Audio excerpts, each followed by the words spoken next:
For today's video guys ay nagluluto naman tayo ng Bicol Express. Wow!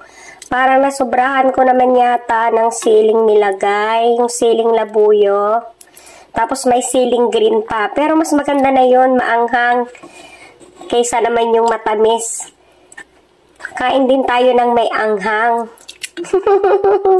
So, ayan guys, ganito yung gusto ko, yung parang meron din konting sabaw. Ayan o, nagmamantika na.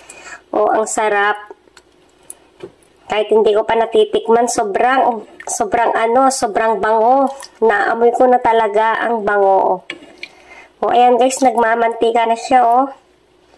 O, sarap. Ayan, malapit na itong maluto. Lutuin lang natin ito ng mga ilang minuto. Mga 3 minutes siguro, okay na to. Para medyo mas malapot pa siya ng konti. O, ayan siya guys. So, malambot na yung karne eh. Pwede na siya. Pero, hayaan lang muna natin ng mga ilang segundo. Pwede na ito guys. Pwede nang ahonin. Medyo malapot-lapot na yung kanyang sabaw. At mapapa-only rice na naman tayo dito.